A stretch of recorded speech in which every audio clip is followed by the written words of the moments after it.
কৃষ্ণ। জয় নিতাই।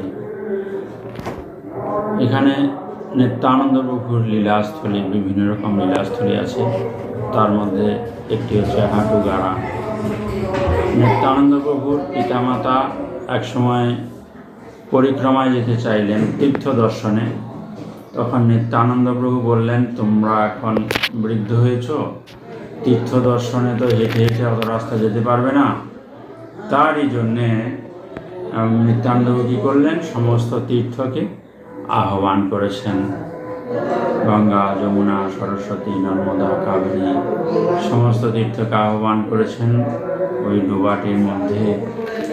আর তার পিতামাতাকে বলছেন যে তোমরা চলো তীর্থ দর্শনে। তা নিয়ে গেলেন তীর্থ দর্শন করাতে। রায় পণ্ডিত এবং পদ্মাবতী দেবী দুজনারই বিশ্বাস হয়নি যে এটি কী করে সর্বতীর্থ হয়, একটা ছোট্ট ডোবা। তখন নিত্যানন্দ প্রভু সমস্ত তীর্থকে বললেন যে তোমরা পরিচয় দাও। তাই প্রত্যেকটি তীর্থ গঙ্গা নিজের স্বরূপ দর্শন দিয়ে তিনি সেখানে অন্তঃসলীলা হয়েছেন।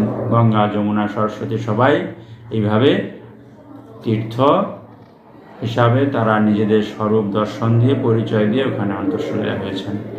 তাই এই লীলাটি করেছিলেন তিনি হাঁটু গেড়ে। এই জন্য ওই জায়গার নাম হচ্ছে হাটুগাড়া বা সর্বতীর্থ। হচ্ছে নারী পোতা। নিত্যানন্দ প্রভুর নাভি পোতা আছে একটি বকুল গাছের নিচে, ওটাকে নারী পোতা বলা হয়। নিত্যানন্দ প্রভু জন্ম হওয়ার পরে, আমাদের প্রত্যেকেরই জন্ম হওয়ার পরে কি হয়, নাভিটা অনেকটা বড় থাকে, ওটা শুকিয়ে পড়ে যায়, সেই নাভিটাকে পুঁতে রাখে। তার জন্য নিত্যানন্দ প্রভুর ওই নাভিটা পোতা আছে বলে এখানে বলা হচ্ছে নারী পোতা। ওইখানে একটি বকুল গাছ আছে। নিত্যানন্দ প্রভু ওই বকুল গাছে বিভিন্ন রকম লীলা খেলা করতেন। এই জন্য ওইটা আর একটা নারীর সম্পর্ক রয়েছে বলে তাকে আবার নারী পোতা বলা হয়। সেইগুলো আসুন আমাদের পঞ্চপাণ্ডবতলা। এটি ছিল একটি ব্রাহ্মণের গৃহ।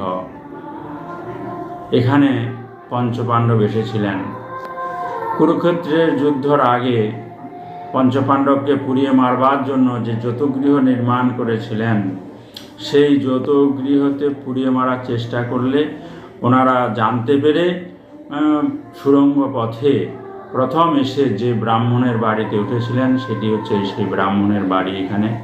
তাই পঞ্চপাণ্ডব ছিলেন বলে এই জায়গার নাম পঞ্চপাণ্ডবতলা। আর ওনাদেরকে নিয়ে এসছেন স্বয়ং ব্যাসদেব এই ব্রাহ্মণের বাড়িতে। এখান থেকে একটি বক রাক্ষস খুব উৎপাত করত। সেই বক রাক্ষসটা থাকতো এখান থেকে 18 কিলোমিটার দূরে। সেইখানে ভীম গিয়ে ওই বক রাক্ষসকে বধ করে আসছিলেন। আর আসবার পথে একটা জায়গায় তার সঙ্গে দেখা হয়েছিল যেখানে কুণ্ডলতলা বলা হয়। এদিকে অর্জুন ভীমের উপস্থিতি না দেখে মাকে জিজ্ঞাসা করলেন কোথায় গিয়েছে ভীম। না, বক রাক্ষসকে বধ করতে গিয়েছে। তখন অর্জুন ভাবছেন যে নিশ্চয়ই ভীম পারছে না, তাই তিনি একটি সর্পবাণ ছেড়েছিলেন। সেই সর্পবাণটা যেতে যেতে ভীমের সঙ্গে দেখা হলে ভীম বুঝতে পেরেছে যে এটি সর্পবাণ। তখন জিজ্ঞাসা করছে তুমি কোথায় যাচ্ছ? বলছে আমাকে তো ছেড়েছে বক রাক্ষসকে বধ করবার জন্য। ভীম বলছে আমি বধ করে এসেছি, তাহলে কি হবে? তুমি এখানে থেকে যাও। ভীম বলতেই ওই বাণটি ওইখানে পড়েছিল, সেখানে সাপ হয়ে খুব অত্যাচার করছিল। সেখানে নিত্যানন্দ প্রভুর আবির্ভাবের পরে যখন জানতে পারলেন যে একটি সাপ উৎপাত করছে, তিনি গিয়ে সেই সাপটিকে গর্তের মধ্যে ঢুকিয়ে কানের দুল দিয়ে ঢাকা দিয়েছেন। কানের দুলকে বলা হয় কুণ্ডল, এই জন্য ওই জায়গার নাম কুণ্ডলতলা। তারপরে চলে আসি নিত্যানন্দ প্রভুর জন্মস্থান। নিত্যানন্দ প্রভুর আবির্ভাব পীঠ যেখানে আছে, আপনারা গেলে দেখতে পারবেন একটি মন্দির আছে, লেখাই আছে নিত্যানন্দ প্রভুর সুতিকা গৃহ লেখা আছে বা জন্মস্থান ওটি। তার পাশে আছে বকুল ষষ্ঠীতলা। ষষ্ঠী 6 দিনের দিন আমাদের নামকরণের জন্য একটি অনুষ্ঠান করা হয় 6 দিনের দিন, এই জন্য এটাকে বলা হয় ষষ্ঠী। ষষ্ঠী মাতার পুজো করা হয়, তাই এটাকে বলা হয় ষষ্ঠী তলা, সেখানে নিত্যানন্দ প্রভুর নামকরণ হয়েছিল ষষ্ঠী মায়ের পুজো করে। আরেকটি রয়েছে বৃক্ষ, যেখানে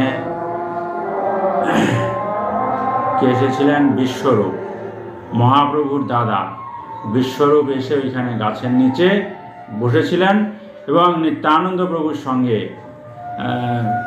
দুজনে দেখা করে আলিঙ্গন করে দুই দেহ এক হয়ে যায়, তাই বিশ্বরূপ এসে বসেছিলেন।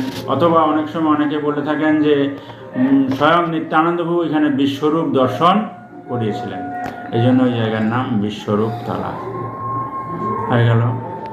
তারপরে চলে আসি এখানে কদম্বখণ্ডী ঘাট। কদম্বখণ্ডী ঘাট হচ্ছে যেখানে নিত্যানন্দ প্রভু বাঁকা রায়কে দারু ব্রহ্মরূপে পেয়েছিলেন। নিত্যানন্দ প্রভু এই যমুনার কদম্বখণ্ডী ঘাটে স্নান করতে নেমেছেন, দেখছেন যে একটি কাঠ ভেসে আসে।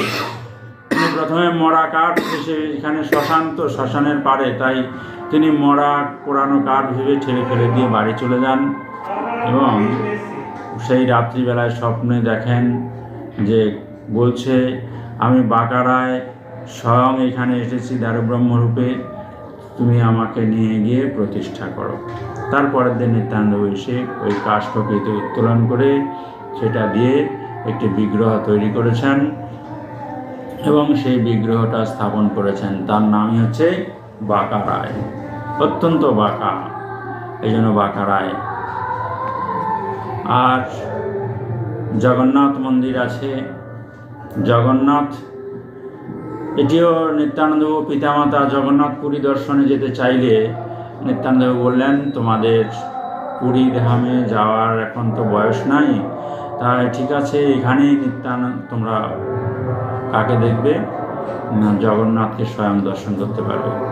তাই জগন্নাথ নিত্যানন্দর আহ্বানে এসেছেন এবং নিত্যানন্দ প্রভু পরের দিন মা বাবাকে নিয়ে গিয়ে দর্শন করাচ্ছেন। তা দেখছেন, হ্যাঁ পুরীর জগন্নাথ স্বয়ং, কিন্তু হারাই পণ্ডিত পদ্মাবতী দেবীর ইচ্ছা যে শুধু জগন্নাথকে একা দেখছে, যদি বলরাম সঙ্গে থাকতো খুব ভালো হতো, কিন্তু নিত্যানন্দ প্রভু স্বয়ং বলরাম, তাই তিনি কী করেছেন, আস্তে করে পাশে বসে পড়েছেন, ডান দিকে বসে পড়লে তখন হারাই পণ্ডিত পদ্মাবতী দেখছেন, বাহ এই তো জগন্নাথ বলদেব দুজনাকেই দেখতে পাচ্ছি, খুব আনন্দ পাচ্ছেন তারা। কিন্তু একবার দেখছেন বলরামের মুখ আর একবার দেখছেন নিতাইয়ের মুখ।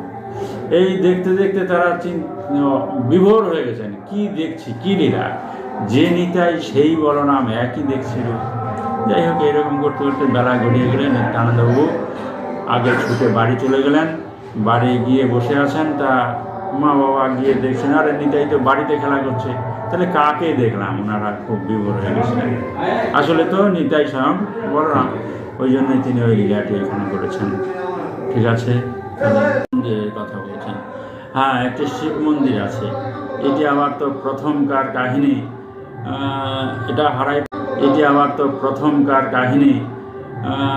এটা হারাই পণ্ডিতের সেবিত পাতাল শিব, বা এটাকে ধামেশ্বর শিবও বলা হয়। এই শিবটা বহুদিন আগে থেকে এই গ্রামে পূজিত হয়ে আসছে।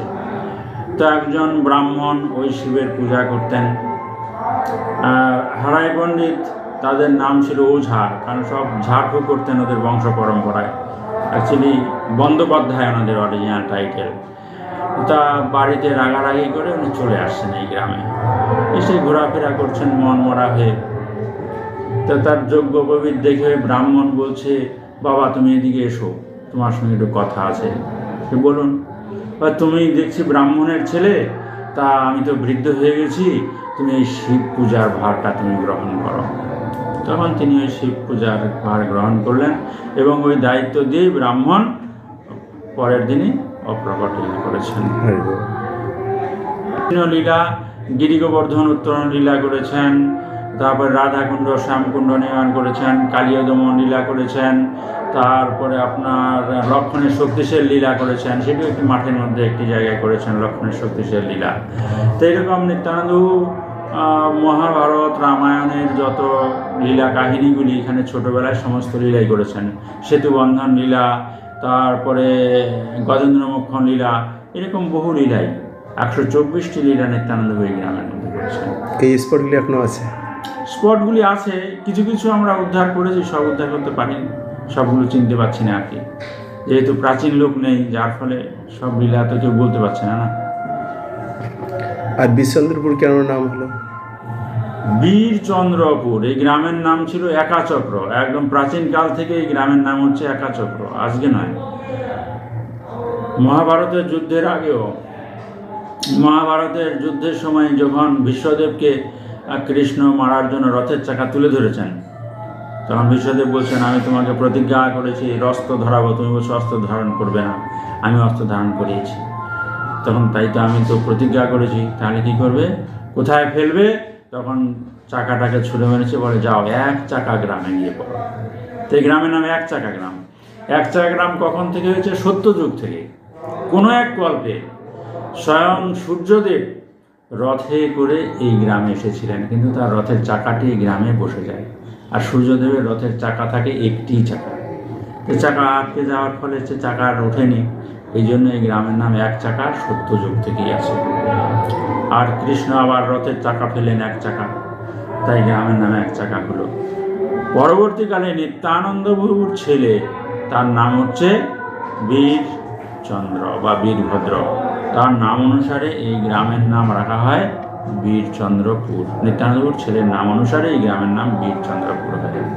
এখন বীরচন্দ্রপুর নামেই খ্যাত এই গ্রামের নাম। নিত্যানন্দপুর আছে, ওনার বংশধারা এখনো আছে? অ্যাকচুয়ালি এখানে যারা গোস্বামী বাঁকারায়ের সেবাই, তারা বলছেন যে আমরা নিত্যানন্দপুর বংশধর, অর্থাৎ নিত্যানন্দপুর অনেক কটাই ছেলে মেয়ে ছিল, সবাই মারা যায়। কী জন্য? অভিরাম ঠাকুর যখনই প্রণাম করেছে সবাই মারা গেছে, কেবল মরেনি গঙ্গা দেবী আর বীরচন্দ্রবাবু, দুজন জীবিত ছিল। আর গঙ্গা দেবীর বংশধর আছে এখনো হুগলি ডিস্ট্রিক্টে। আর বীরচন্দ্র প্রভুর অ্যাকচুয়ালি সন্তান হয়নি, তার 3 জন শিষ্যকে তিনি সন্তান রূপে গ্রহণ করেছিলেন, সেই সন্তানদের বংশধররা আছে এরা, যারা বলছে আমরা নিত্যানন্দপুর বংশধর। এরা হচ্ছে নিত্যানন্দ প্রভুর ছেলে বীরভদ্রর যে পোষ্যপুত্র। আগেকার দিনে তো এরকম প্রথা ছিল পোষ্যপুত্র গ্রহণ করা, তার শিষ্যদেরকেই পুত্ররূপে গ্রহণ করেছিলেন এবং তাদেরকেই বংশ পরম্পরায় যারা আছে তারাই হচ্ছে বংশধরা, সেবা করছেন এখন বাঁকারায়। ধন্যবাদ। হরে কৃষ্ণ। হরে কৃষ্ণ।